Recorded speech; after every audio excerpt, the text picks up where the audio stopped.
জন্মসূত্রে তিনি পাকিস্তানি, এমনকি পাকিস্তানের হয়ে আন্তর্জাতিক ক্রিকেটও খেলেছেন। সেই কামরান আকমল যেন হতাশই হয়েছেন বাংলাদেশ পাকিস্তানকে হোয়াইট ওয়াশ করতে না পারায়। তার মনে হচ্ছে বাংলাদেশ সিরিজের শেষ ম্যাচে পাকিস্তানকে জয়ের সুযোগ করে দিয়েছে। বাংলাদেশ দল পাকিস্তানের বিপক্ষে সিরিজে দল নিয়ে পরীক্ষা নিরীক্ষা করেছে, এতে ভীষণ অপমানিত বোধ করছেন কামরান। সিরিজ জয় নিশ্চিত হওয়ার পর তৃতীয় ম্যাচে বাংলাদেশ একাদশে আনে 5টি পরিবর্তন। এই ম্যাচকে যে হালকাভাবে দেখা হচ্ছে তা স্পষ্ট ছিল তাই ম্যাচ শুরুর আগেই। যাদের স্কোয়াডে রাখা নিয়ে আছে অসন্তোষ, তাদের সুযোগ দেওয়া হয় একাদশে।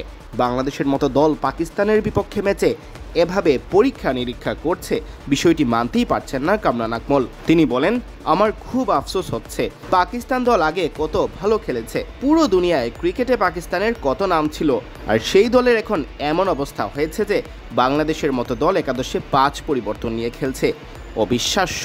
এটা থেকে আমাদের যেন শিক্ষা হয়, একটু লজ্জা হয় যে আমরা কোন দিকে যাচ্ছি, দিন দিন কত খারাপ খেলছি। দেখি কোচ আর খেলোয়াড়রা এবার সিরিয়াসলি চিন্তা করে কিনা। সাবেক এই উইকেট রক্ষক ব্যাটারের মনে হচ্ছে ম্যাচটা ইচ্ছা করেই কম গুরুত্ব দিয়ে খেলেছে বাংলাদেশ। জানালেন, মনে হলো যেন বাংলাদেশ সুযোগ দিয়েছে পাকিস্তানকে, কারণ প্রথম ম্যাচে পাকিস্তান 110 রানে অল আউট, দ্বিতীয় ম্যাচে 133 রান করতে পারল না। ভেবেছিলাম পাকিস্তানকে হোয়াইট ওয়াশ করবে বাংলাদেশ, কিন্তু মনে হলো বাংলাদেশ বলছে আমাদের যা করার তা তো করেই ফেলেছি, সিরিজ জিতেছি, এখন সাইড বেঞ্চে বসে থাকা ছেলেদের খেলার সুযোগ দেই।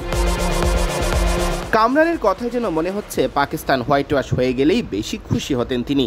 এই সিরিজে তাসকিন আহমেদ সব ম্যাচ খেলেননি, ধকল সামলাতে খেলানো হয়েছে বিশ্রাম দিয়ে। এ নিয়ে কামরান বলেন, ওরা তাসকিনকে রোটেশন করে খেলিয়েছে, নেদারল্যান্ডস বা আয়ারল্যান্ডের বিপক্ষে না, পাকিস্তানের বিপক্ষে, যারা টি-20-র বিশ্ব চ্যাম্পিয়ন দল। এতেই বোঝা যাচ্ছে আমাদের দল এখন কোথায়। খুবই লজ্জার ব্যাপার।